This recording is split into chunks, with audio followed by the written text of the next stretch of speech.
오늘 사도행전 27장 함께 보겠습니다. 사도행전 27장 말씀입니다.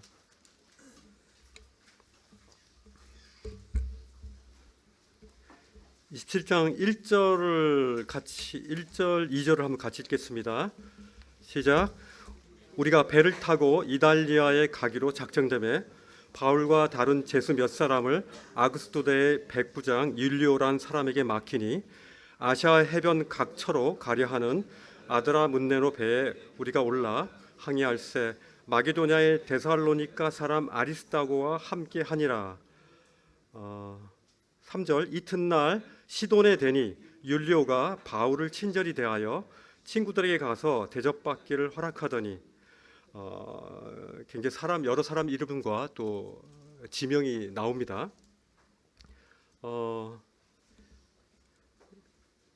13절 14절 읽겠습니다. 남풍이 순하게 불매 그들의 뜻을 이룰 줄 알고 닷을 감아 그레데 해변을 끼고 항해하더니 얼마 안 되어 섬 가운데로 유라굴라라는 광풍이 크게 일어나니 배가 밀려 바람을 맞춰 갈 수가 없어 가는 대로 두고 쫓겨가다가 22절부터 읽겠습니다. 내가 너희를 권하노니 이제는 안심하라. 너희 중 아무도 생명에는 아무런 손상이 없겠고 오직 배뿐이라. 내가 속한 바 곧 내가 섬기는 하나님의 사자가 어젯밤에 내 곁에 서서 말하되 바울아 두려워하지 말라. 내가 가이사 앞에 서야 하겠고 또 하나님께서 너와 함께 항해하는 자들을 다 내게 주셨다 하였으니 그러므로 여러분이여 안심하라. 나는 내게 말씀하신 그대로 되리라고 하나님을 믿노라. 그런즉 우리가 반드시 한 섬에 걸리리라 하더라. 43절입니다. 사도행전 27장. 백부장이 바울을 구원하려 하여 그들의 뜻을 막고 헤엄칠 줄 아는 사람들을 명하여 물에 뛰어내려 먼저 육지에 나가게 하고 그 남은 사람들은 널조각 혹은 배 물건에 의지하여 나가게 하니 마침내 사람들이 다 상륙하여 구조되니라. 굉장히 긴 말씀이죠. 지금 사도 바울이 죄수의 그 몸으로 이탈리아로 이제 압송되는 그런 과정입니다. 이 배를 타는 이걸 보면서 여러분 어떻습니까? 배 타는 거 좋아하십니까? 저는 배를 한 두세 시간 한번 타본 적이 있는데 저한테 좀 안 맞더라고요. 왜 이걸 탔나 해가지고 막 후회가 막심하면서 막 이거 어떻게 내릴 데도 없고 그냥 그 안에서 막 이렇게 죽겠더라고요. 굉장히 후회를 많이 한 적이 있습니다. 이 배가 이제 흔들리면서 우리로 하여금 이렇게 멀미를 막 일으키죠. 제가 이제 관광객의 입장에서 그렇지만은 그 선장과 그 선원의 입장은 다른 것 같습니다. 선장과 선원은 그 목적지를 향해서 자초되기 위해서 그 목적지를 향해서 항해하는 건 아니죠. 그런데 지금 이 현장에서 지금 사도 바울은 지금 선원과 선장의 그런 자리가 아니라 관광객은 아니지만 어쨌든 자신의 몸을 이렇게 매맡긴 상태입니다. 이 배는요 조그만 배일수록 많이 흔들리죠, 그죠? 조그만 배일수록 많이 흔들리고 제가 지금 있는 그 직장의 그 대표님이 그 굉장히 오랜 기간 동안 그 배를 타셨어요. 뱃사람이에요. 점심 때마다 이제 얘기를 하면 거의 저희 군대 얘기하듯이 아주 그냥 많이 얘기하십니다. 그런데 이분이 얘기할 때 그 카리브해에서 자신이 당한 그 큰 파도에 대한 걸 얘기하시더라고요. 얼마나 크냐면은 이분이 탔던 배가 유조선이거든요. 이분이 통신장이었어요. 그래가지고 이제 선장하고 같이 밥 먹는 거 되게 자랑하는데 통신장이었는데 이제 레이더라든지 그들의 GPS로 그들의 그 현재 위도와 경도를 알아가지고 가야 될 그 지도를 이제 이분이 그려주는 거죠. 그런데 이제 카리브에서 이제 파도를 이렇게 광풍에 의해서 이제 파도를 맞이했는데 이 파도가 얼마나 큰지 자기 유조선이잖아요. 이쪽에서 가면 막 몇백 미터 되는 큰 유조선인데도 불구하고 정말 추풍낙엽.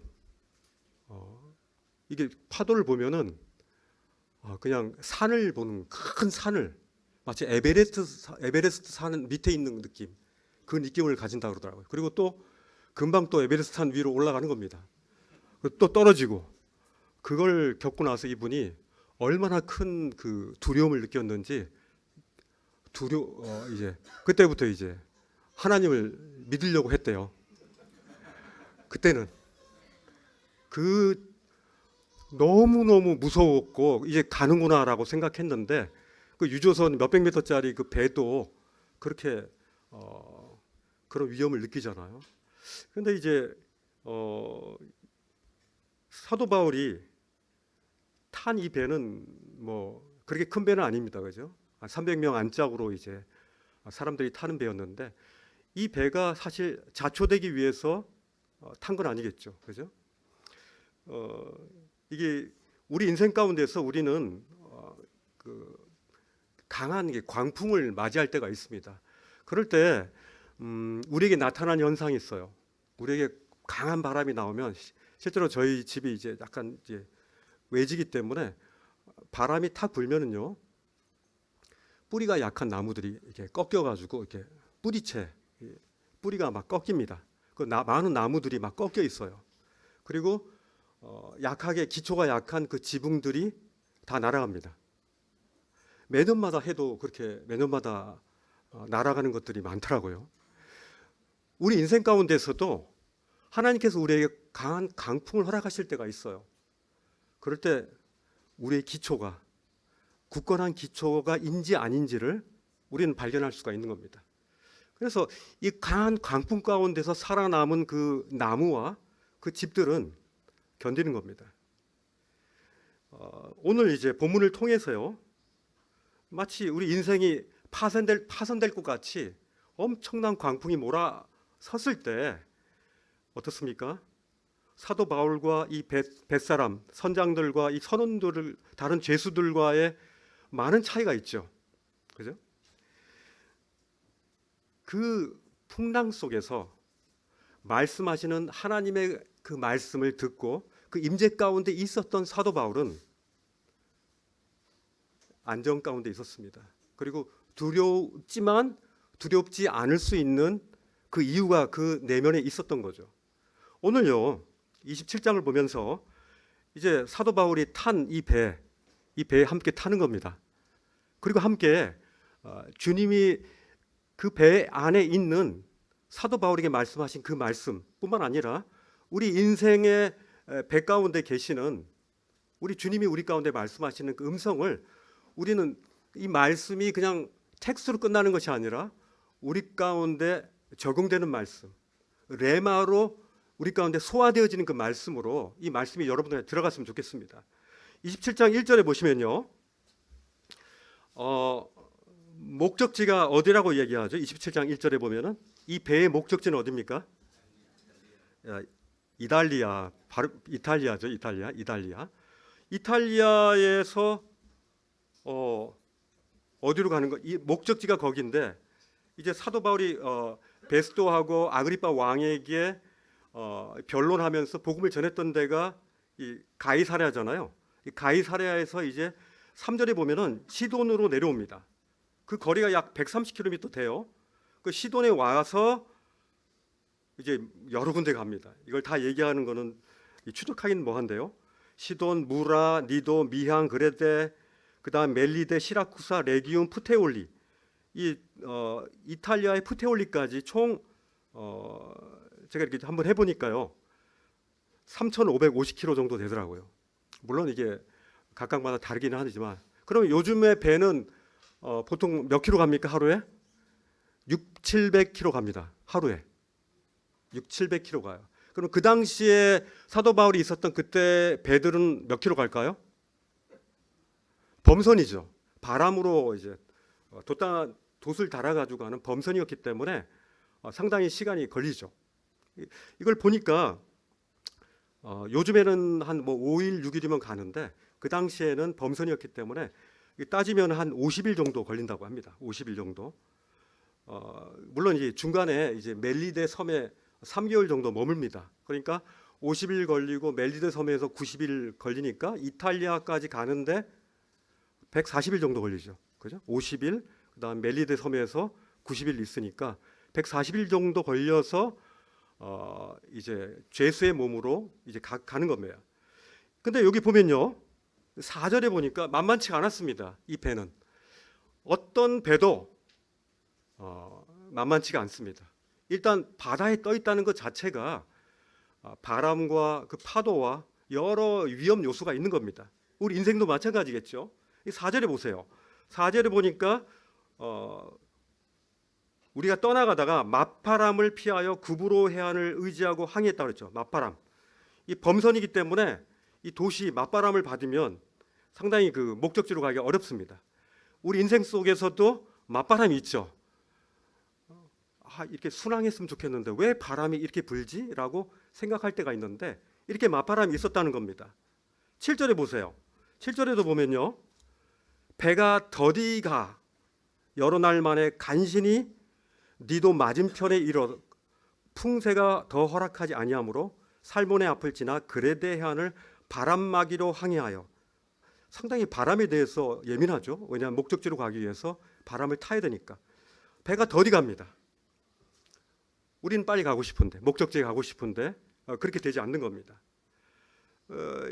9절에 보시면요. 중요한 말씀이 있습니다. 이 9절에 보니까 여러 날이 걸려 금식하는 절기가 이미 지났으므로 항해하기가 위태한지라 바울이 그들을 권합니다. 항해하면 안 된다고. 여기 보면은 금식하는 절기가 속죄일이죠. 9월부터 10월 첫 번째 주까지 이어지는 속죄일입니다. 이때까지는 그래도 괜찮아요. 근데 속죄일이 지나면요, 이 항해가 금지되는 항해 폐쇄일이 이제 시작됩니다. 특별히 11월부터 거의 3월까지는요, 계속 큰 광풍이 붑니다. 이 밑에 보시면요, 광풍들이 다 그 북동풍이 불어와요. 유라굴라라는 그 뜻이 북동풍이라는 뜻이잖아요. 북동풍이 불면서 배가 도저히 이제 목적지를 향해서 전진할 수 없는 겁니다. 이렇게 바다가 폐쇄될 막 즈음에 이 배를 지금 지나가려고 하는 겁니다. 근데 13절에 보세요. 또 이럴 때도 있습니다. 13절 보니까 어떻습니까? 같이 읽을까요? 남풍이 순하게 불매 그들이 뜻을 이룬 줄 알고 닷을 감아 그레데 해변을 끼고 항해하더라. 어떻습니까? 남풍이 부릅니다. 남풍이 부니까 편합니다. 너무 바다 멋있다 하면서 인생은 멋있는 거야 하면서 그냥 뭐 이렇게 여러 선원들은 그렇게 느꼈을 수 있겠죠. 그리고 그들이 뜻을 이룬 줄 알고 우리는 바람이 순하고 우리의 환경이 편하게 되면은 뭔가 이제 될 것처럼 뜻을 이룬 줄 알고 그렇게 생각합니다. 그죠? 이럴 때 감사가 막 더 나올 수도 있죠. 근데 14절에 보십시오. 얼마 안 갑니다. 얼마 안 돼요. 어떻습니까? 섬 가운데로 뭐가 불죠? 뭐가 불죠? 어떤 강풍이 불죠? 유라굴라, 북동풍이죠. 유라굴라라는 북동풍이 이제 광풍이 크게 일어났다 했습니다. 그게 작게 일어난 게 아니라 크게 일어나서 이 배가 이제 그 유라굴라라는 그 배에 밀려 가지고 맞춰갈 수가 없습니다. 이 말씀을 볼 때요, 이 사도 바울이 굉장히 이 복음을 전하기 위해서 고생한다. 수고하네. 역시 사도 바울은 대단한 분이야. 라고 이 정도 선에서 말씀을 그 깊이를 본다면은 하나님께서 우리에게 주시는 이 사도행전 27장의 그 의미들을 우리는 수박 겉핥기식으로 보게 되는 겁니다. 우리 삶 속에 어떻게 적용하겠습니까? 바람이 불면요, 우리 그냥 우리 많은 분들이 어려워하는 게 실직을 하죠. 직장을 잃어버리고. 그리고 특별히 가장 어려운 게 이제 질병에 걸립니다. 다 보는 게 필요 없어요. 그래서 너무 걱정이 되는 겁니다. 그리고 가족과의 관계가 어그러지면서 정말 이건 내가 어떻게 하려고 해도 할 수 없는 너무 꼬여버린 그런 가족과의 관계가 돼버리고 친구들과의 관계가 어려워져 버리고 이런 것들이 나의 그 의도의 순풍에 맞닥뜨리는 이런 내가 원하지 않는 그런 광풍들이 우리 삶 가운데 들어오는 겁니다. 이것이 바로 이럴 때 과연 어떻게 해야 되는가에 대한 부분들을 또 주님이 말씀하신다는 생각이 듭니다. 그때 이 선원들이 하는 거를 보십시오. 18절, 19절 보시면요. 18절, 19절이 보니까 우리가 풍랑으로 심히 애쓰다가 이튿날 사공들이 어떻게 합니까? 짐을 바다에 풀어버립니다. 어떻게 굉장히 귀중한 거. 앞으로 이 짐들이 어떤 짐인지 모르겠다 다 풀어버립니다. 그리고 사흘째 되는 날에 이 표류하니까 배를 가볍게 하기 위해서 배의 기구들, 배를 조종하는 뭐 그런 것들을 뭐 도르래라든지 중간에 뭐 물고기를 잡아 먹기 위해서 있는 그 큰 그물이라든지 이런 배의 기구들을 바다에 버리는 거예요. 내일 일은 이제 모르는 거죠. 이제 당장 오늘 살아야 되는 거예요. 오늘 하루하루 그냥 살아야 되는 거예요. 내일 일은 이제 없는 겁니다. 이게 원하든 원하지 않든요. 이런 일이 생기는 겁니다. 이들에게 온 그 절망의 그런 모습들이 20절에 나타납니다. 같이 읽어볼까요? 여러 날 동안 해도 별도 보이지 아니하고 큰 풍랑이 그들이 있음에 군의 여망모자 없어졌더라. 해도 안 보이고요, 별도 안 보이고 완전 지륵 같은 아주 깜깜한 이 폭풍이 이렇게 무서운 겁니다. 그렇죠? 이 상황 속에서 큰 풍랑이 이니까 배는 막 산더미 같이 몰려오지, 흔들리지, 배멀미 나지, 몸도 힘들고 먹지도 못하고 모든 것들이 힘들어 가는 겁니다. 이럴 때 어땠어요? 구원의 여망이 없어졌답니다. 그들이 살 소망이 끊어진 겁니다.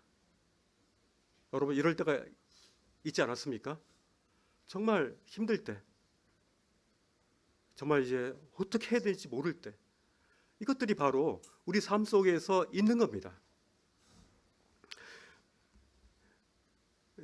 저희 삶 속에서도 어렸지만은 부모님이 이제 빚 보증을 잘못 쓰셔가지고 집에 그냥 온통 무슨 딱지가 붙어 있더니 제가 가장 좋아하는 그 건빵을 구워 먹는 그 난로, 겨울 때마다 그 속에서 이제 건빵 구워 먹으면서 얼마나 고소하고 맛있었는데 그 난로에 그 표딱지가 붙어 있는 겁니다.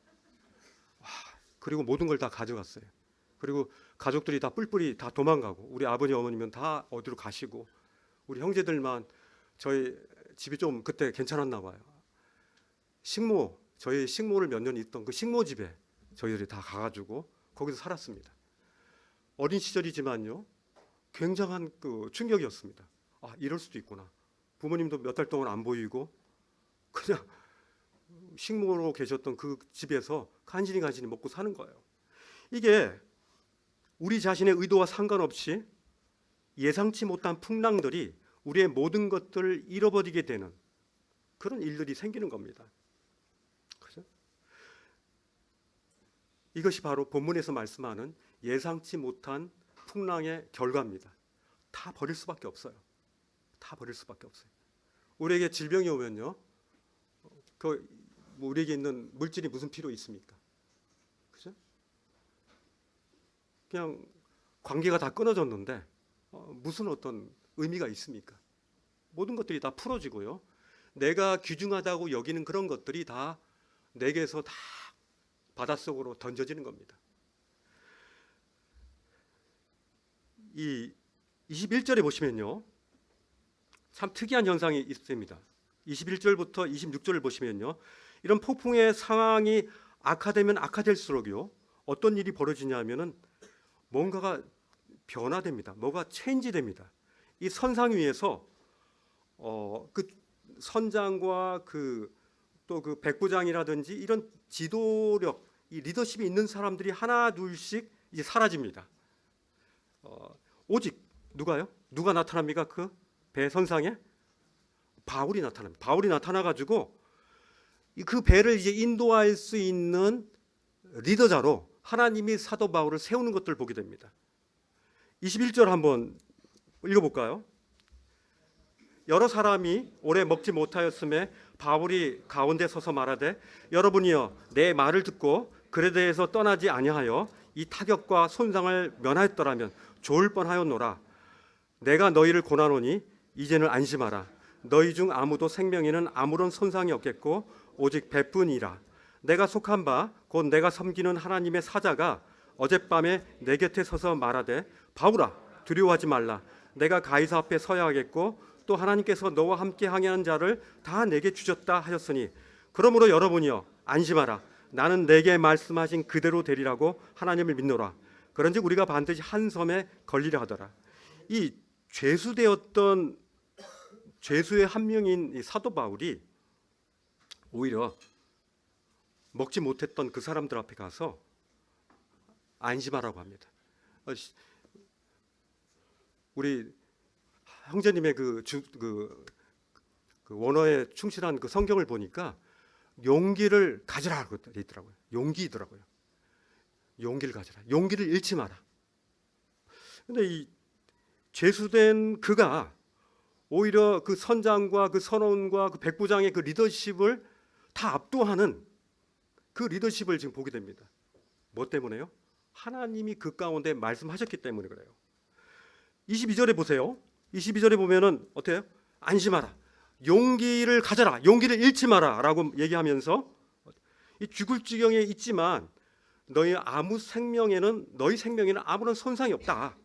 오직 배만 부서진다. 배는 자초될 것이 있어요. 그죠? 풍랑이 일면요. 우리 자신을 보호하고 그 우리가 아끼던 그런 것들이 이제 부서짐을 당한다는 그런 부분으로 말씀을 적용할 수도 있겠죠.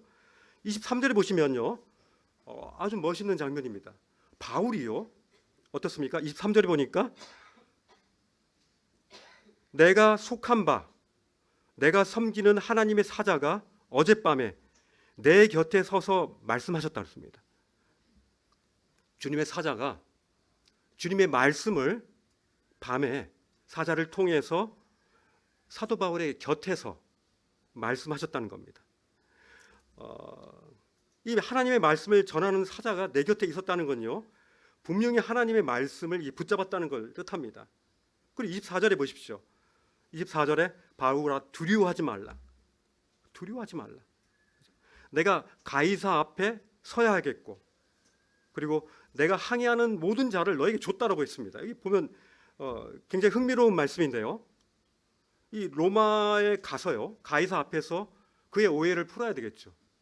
그가 정말 로마인이기 때문에 가이사 앞에서의 그 재판을 받을 권리가 있지만 그의 오해를 푸는 것도 있었지만 사도 바울은 그것보다 더 중요한 미션이 있는 겁니다. 로마의 그 복음이 그리스도의 그 피 묻은 십자가의 피의 그 복음이 로마까지 이르러서 그곳에서 번져지기를 원하는 사도 바울의 간절한 마음이 있었던 겁니다. 이게 오해를 푸는 것보다 더 큰 부분이었어요. 그리고 동시에 뭐가 있냐면요. 재밌는 게 함께 있는 주변의 사람들을 바울에게 그들의 생명을 사도 바울에게 위임하는 장면이 나옵니다. 재밌지 않습니까? 왜 그들의 똑같이 지금 힘들어 죽겠는데 왜 그들의 믿지 않는 그들의 생명을 사도 바울에게 위임했을까요? 우리 주변의 사람들을 향해서 하나님께서 우리에게 그 주변의 그 친구들과 아직 믿지 않는 자들의 그들의 생명을 우리들 가운데 위임한다라고 저는 이 말씀이 그렇게 느껴지더라고요. 믿지 않으려고 하고 또 믿을 필요를 느끼지 못하는 사람들 그들에게 우리는 그들의 생명을 책임질 수 있는 그 특권을 사도 바울은 받았다는 겁니다. 세상 사람들은요. 순풍 불 때 잘 나갈 때는 절대로 하나님 찾지 않습니다. 근데요. 그들과 함께 그리스도인들도 마찬가지죠. 같은 이제 굉장한 위험을 느끼고 그런 광풍이 불 때요. 우리의 모습은 어떠해야 됩니까? 우리 자매님들이 원래 더 어려운 순간에 더 이렇게 든든하시다며요. 근데 어머머머 하면서 막 놀래거나 사도 바울이 여기서 어이구 하면서 요나처럼 배 밑창에 가가지고 크게 자고 있거나 이랬습니까? 아닙니다. 이게 나왔어요. 선상의 중간에 나왔어요. 여기 보면은, 그죠? 이게 흥미로운 것은요, 이 배에 있는 모든 사람들이 이미 구조되었다라고, 구조된 것처럼 안심하라고 이렇게 권하는 겁니다. 22절에 보세요. 22절에 보면 안심하라고 그러죠. 이제 안심해. 왜냐하면 내가 내 곁에서 하나님께서 말씀을 하셨어. 23절에 어떻게 됩니까? 또 24절에도 두려워하지 마라 이렇게 말씀하고 있죠. 25절에도 그러므로 안심하라라고 얘기합니다. 안심하라. 용기를 가져라. 두려워하지 말라. 용기를 잃지 말라. 이 폭풍 가운데 사도 바울이 전 진짜 안 무서웠을까 이런 생각이 들더라고요. 그냥 막 정신없이 흔들리고 막 정신 하나도 없지 않습니까? 그런데 사도 바울이 이런 자세를 이렇게 위험 있고 권위 있고 담대한 자세를 취할 수 있었던 이유가 뭡니까?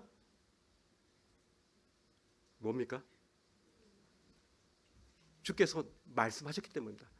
주님에 대한 말씀의 확신이 그 가운데서 그를 움직이지 않게 하는 겁니다.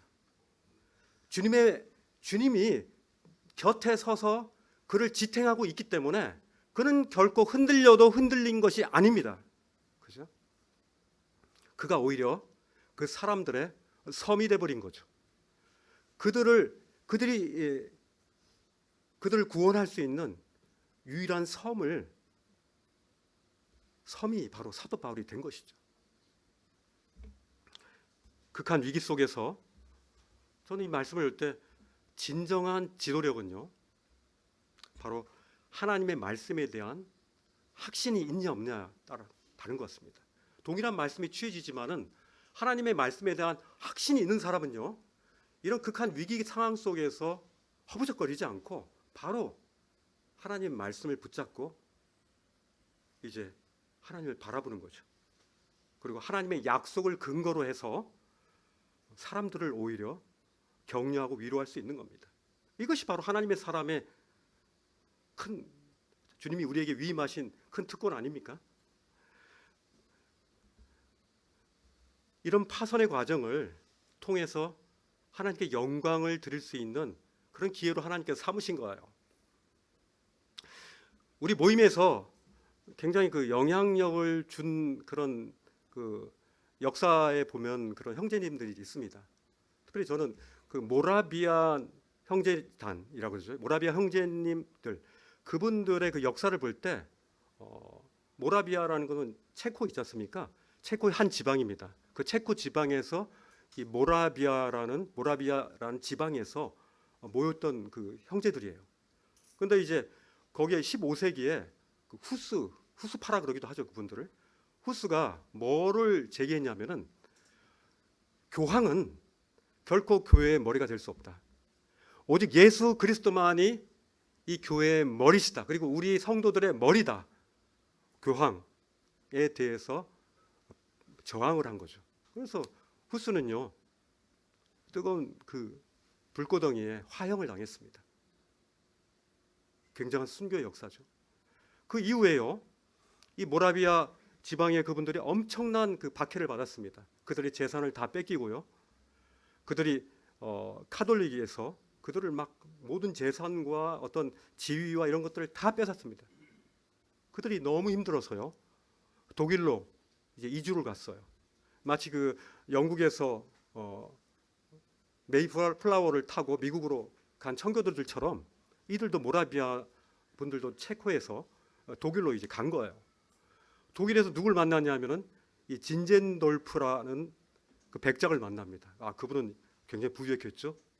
그분의 그 영도에, 그분이 이제 다스리는 그 영도에 그들이 이제 그들을 받아들이기 시작했어요. 나중에 진젠돌프 백작이 그들의 감독이 됩니다. 관리자가 되고 장로가 됩니다. 근데 이들이 배출한 20년 동안 배출한 그 선교사들이 전 세계에 그 개신교라 그러죠. 기독교가 배출한 그 선교사보다 더 많아요. 이 모라비아 이 모임에서 배출한 그 선교사들이 엄청나죠. 이들은 모여서요 기도하고 그리고 찬양하고 이런 것들이 그들의 삶의 전부였어요. 그리고 물론 직업을 가지면서 그죠? 근데요 이 모라비아 이 형제님들이 알려진 그 계기가 있어요. 굉장히 많이 알려진 계기가 요한 웨슬레가 이분들을 통해서 그가 구원받았어요. 요한 웨슬레가 이제 그 1736년에 한 1월 달에 그가 이제 그 대서양을 지나가지고 조지아주로 이제 배를 타고 가는데 오늘과 같은 광풍이 있었습니다. 굉장한 광풍이었습니다. 죽을 것 같아. 그래서 너무나 두려워가지고 어떻게 해야 될지 모르고 근데 그에게 떠오른 생각이 나는 지금 죽으면 나의 생명은 어떻게 되는 거지? 내가 들었던 그가 지금 조지아주로 가는 이유는 선교사로 가는 거예요. 근데 선교사가 이런 생각을 하는 겁니다. 많은 선교사, 많은 이 목회를 한다는 분들도 자신의 구원이 명료하지 않은 분들이 꽤 있었던 거예요. 지금도 그렇고 나의 생명은 과연 어떻게 될 것인가 고민을 하게 돼요. 근데 바깥에서 들려오는 그 소리가 있었습니다. 찬송 소리가 들렸어요. 나가봤더니 거기에 모라비아 형제님들이 26명이 모여가지고 밧줄을 잡고 그리고 그들끼리 서로 이렇게 손을 잡으면서 거기서 크게 기도와 찬양을 하고 있는 거예요. 그는 이해할 수가 없었어요. 이 죽음 직전에 있는 이 현장에서 어떻게 저렇게 담대할 수 있을까? 이후에 그 일기장에다가 이분이 써놓은 이렇게 기록된 게 있어요. 끝나고 나서 폭풍이 끝나고 나서 그들의 한 명에게 물어봤답니다. 당신 분들이 있는 데서 당신들 두렵지 않았어 하니까 그들 중 한 명이 대답했습니다. 두렵지 않습니다. 웨슬리는 또 한 번 그렇다면 당신들의 여성과 아이들은 두렵지 않소. 아이들하고 여성들 두렵잖아요. 거기에 26명 중에 아이들도 있었고 여성들도 있었잖아요. 그런데 아니요. 부드럽게 온화하게 대답했답니다. 우리 여성과 아이들은 죽음을 두려워하지 않소. 라고 이렇게 얘기했답니다. 그 일기장에 이렇게 고백을 합니다. 풍랑을 만났다는 그 사실이 나에게 충격이기보단 죽음 앞에서 담대할 수 있었던 이 모라비아 형제들의 신앙 간증이 나에게 훨씬 더 큰 도전이 되었다라고 얘기합니다. 우리 삶에요 이런 광풍과 산 같은 파도가 이렇게 덤벼들 때요 우리의 참 신앙 고백이 나오는 거예요. 그런데 그 폭풍과 함께 하나님께서 그 폭풍 가운데 우리에게 임재하시는 그 하나님을 경험할 수 있도록 하는 거예요. 폭풍 속에 함께 임재하시는 하나님을 우리는 함께 경험하는 겁니다. 놀랍지 않습니까? 근데 우리는 견디지 못할 것 같은 그때가 가장 하나님을 필요하는 때인데 정작 그때에 예수 그리스도에 대한 그 믿음을 구사하지 못하고 숨어버리고 도피하고 우울해하고 하는 이런 시간들이 많이 소비되죠. 저도 많이 방황을 많이 했던 것 같습니다. 근데 결국은요 구원받은 성도는요 우리 안에 계시는 그 주님으로 인해서 우리 안에서 그 능력으로 역사하시는 그 광대하신 하나님이 우리를 붙잡고 계시다는 사실을 알고 우린 주님 앞에서 엉엉 울게 되는 것입니다. 다 경험하셨죠? 우리 주님은요 우리 성도들 안 삶 속에서 풍랑이라든지 이런 폭풍이라든지 이런 폭우가 없을 거라고 말씀하지 않아요. 절대로. 그죠? 오히려 고난이 내게 유익이라고 말하기까지 이 고난이 우리 삶 속에서 큰 바람이 일어요. 그죠? 바람은 우리에게 좋은 것입니다. 때때로 풍랑도 우리 가운데 필요하시기 때문에 주는 거예요. 베드로전서 4장 12절 13절에 보시면요. 이런 말씀이 있습니다. 사랑하는 자들아 너희를 시련하는 불시험이 일어남을 이상히 여기지 말고 오히려 너희가 그리스도의 고난에 참여하는 것을 기뻐하라. 오히려 그 풍랑 속에서 기뻐하라. 그 고난이 너희들이 기쁘게 할 수 있는 재료가 되고 너희 삶을 그리스도의 형상을 닮아가는 그 재련의 과정이 된다는 거라고 이렇게 말씀하고 있는 겁니다. 야고보서 1장 2절 4절에도 그래요. 내 형제들아 너희가 여러 가지 시험을 당하거든 온전히 기쁘게 여기라. 너희 믿음의 시련이 인내를 이룬 줄 너희가 알미더라. 시험을 당할 때요 어떻게 해요? 온전히 기쁘게 여기라니. 온전히 기쁘게 여기라는 뜻이 뭡니까? 막 너무 기쁜 거예요. 그냥 기쁜 거가 아니라 정말 온 마음과 온 뜻을 다해서 막 춤추고 싶은 거예요. 이게 성경이 우리 가운데 말씀하시는 말씀의 원리입니다. 온전히 기쁘게 여기라. 이런 풍랑들이 왔을 때 우리에게 있는요 이런 광풍은 하나님의 자녀들을 온전하게 하고 그리스도의 그 완전하심에 닮아가는 굉장히 좋은 과정이라는 겁니다. 우리가 우리의 약함을 알게 될 때 그때 제일 하나님을 찾지 않습니까? 그죠? 그때 기도하잖아요. 그때 주님 앞에 우리가 울지 않아요. 주님 앞에서 우리가 시편에서 보면 크라잉이라고 하나님 앞에서 막 울부짖잖아요. 그죠? 우리에게 순풍이 우리에게 유익보다는 광풍이 우리에게 더 유익이 더 많았던 것 같습니다. 이런 폭풍 속에서요. 또 주님은요. 저희뿐만 아니라 또 주변 사람들에게 격려하시는 그 말씀을 또 주십니다. 27절부터 보시면요. 27절부터 38절까지 보시면은 하나님이 함께 하신다는 함께 하시는 그 임재 의식을 느낀 사도 바울은요. 다른 사람들에게 안심하라, 용기를 가져라, 두려워하지 말라라고 이렇게 외쳐대면서 이때 약 거의 2주, 14일 동안의 표류 기간을 갖습니다. 근데요, 광풍이 불 때보다요, 이렇게 표류하는 것가 진짜 힘듭니다. 그죠? 막 두려운 거죠. 그죠? 해와 달이 보이지 않고 깜깜하지 않습니까?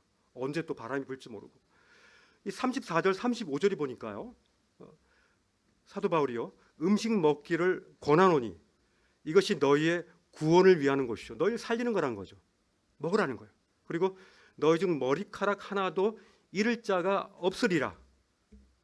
굉장한 약속 아닙니까?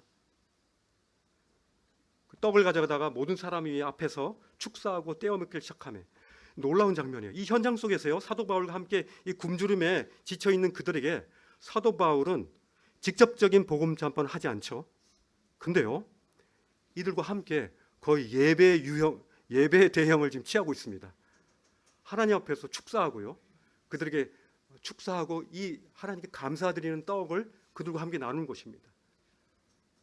절대절명의 이런 굉장한 위험 속에서 하나님만이 유일한 우리의 구원자라는 사실들을 사도 바울은 너무 명료하게 이 감사를 통해서 그들과 함께 공유하고 있죠. 이 276명의 사람들 이후에 이 배를 떠난 이후에 이들 중에 몇 명이 구원받았겠습니까? 성경은 나와 있지 않습니다. 하나님이 어떤 분인가를 강렬하게 경험했을 겁니다.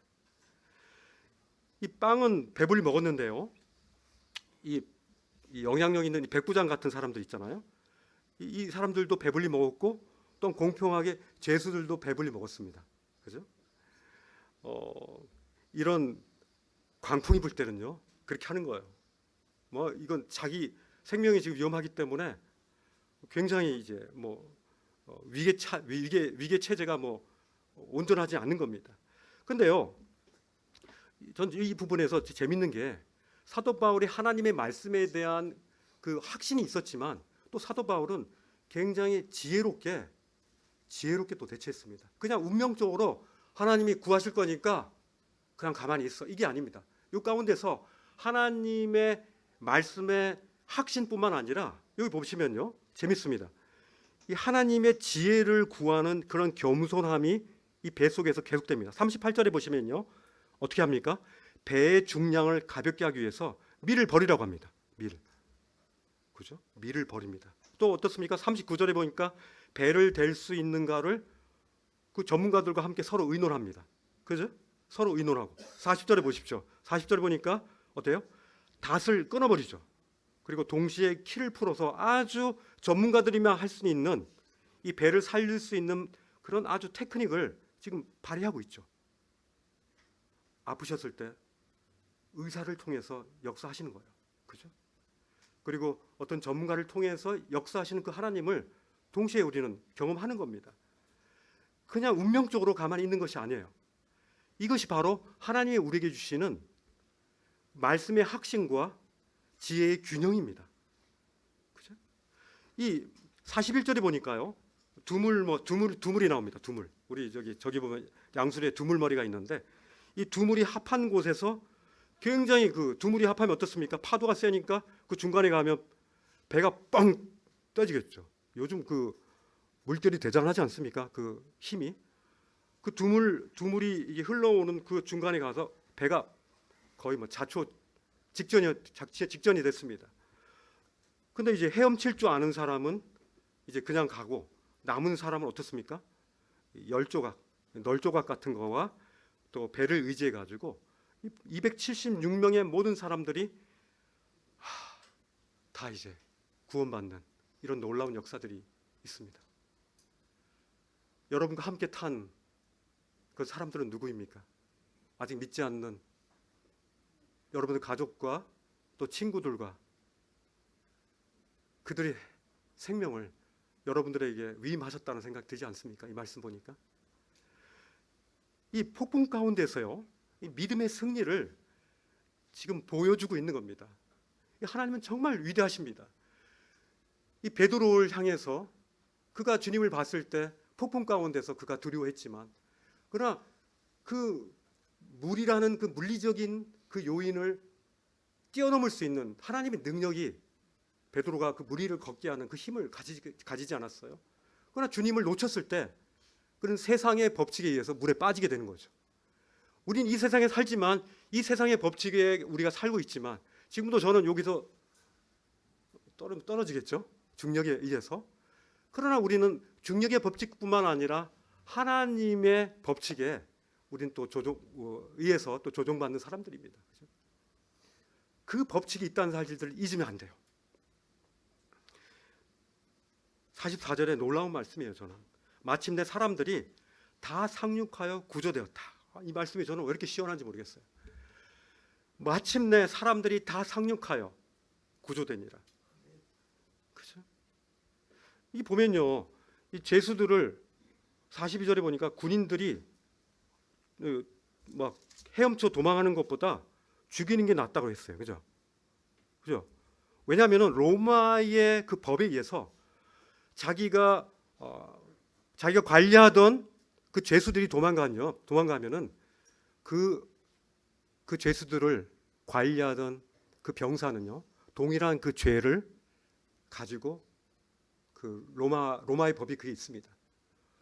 그 죄수의 죄과를 그 병사가 그대로 얹어가는 거예요. 그렇기 때문에 차라리 죽이는 게 낫죠.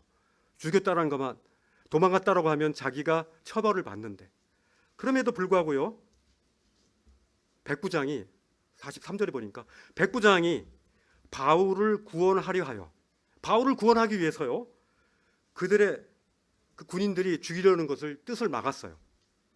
놀랍지 않습니까? 한 사람의 구원받은 위대한 성도가 죽을 죄인들을 살리는 겁니다. 같이 탔던 그 죄수들이 다 살았어요. 법정에 가려고 했던 그 사람들, 아직 완벽한 죄수는 아니죠. 어쨌든 그들이 사도 바울 때문에 구원받는 그런 역사들이 있었던 거예요.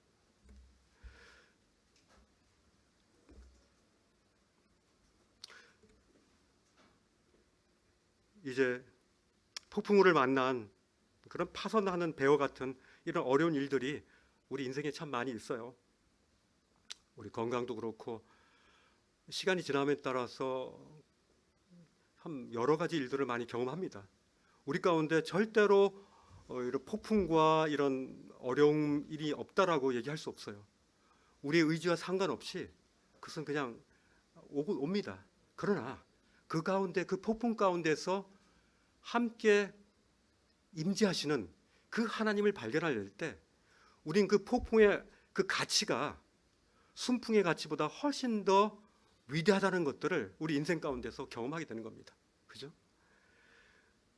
또 뿐만 아니라 사도 바울은 하나님의 확실한 약속을 받은 상태임에도 불구하고 그런 또 지혜롭게 함께 있었던 그 세상이들의 그런 지혜를 가지고 또 이렇게 모두가 다 탈출하는 이런 놀라운 모습들을 나타냅니다.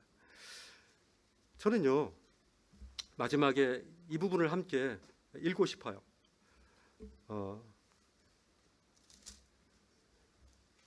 25절에 같이 한번 읽겠습니다.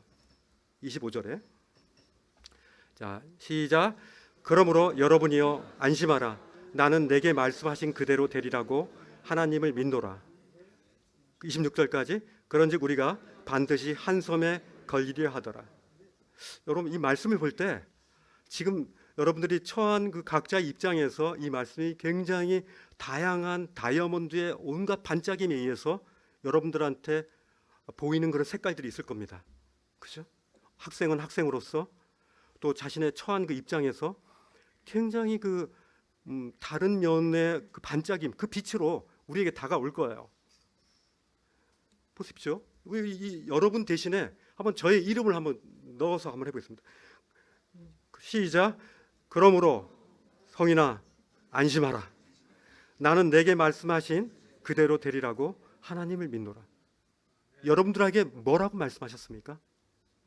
그 말씀대로 되리라는 겁니다. 다만 지금 여러분들에게 그 하신 말씀을 여러분들이 기억하지 못한다면 여러분들이 그 하신 말씀, 주님의 임재 가운데 곁에서 여러분에게 말씀하신 그 말씀, 비전의 말씀이든 안심의 말씀이든 위로의 말씀이든 아니면 여러분들을 멀리 보내려고 하는 어떤 그런 미션의 말씀이든 이 모든 것들을 통해서도 여러분들이 안심하고 용기를 가지라고 말씀하는 겁니다. 그렇죠? 그때 우리는 반드시 이제 한 섬에 걸리게 되겠죠. 우리의 것들은 좌초될 수 있습니다. 그러나 좌초된 상태에서 우리의 새로운 새 생명은 여전히 보존된다는 것입니다.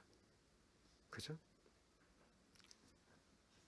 오늘 말씀 여기까지 하겠습니다. 기도하겠습니다. 주님 감사합니다.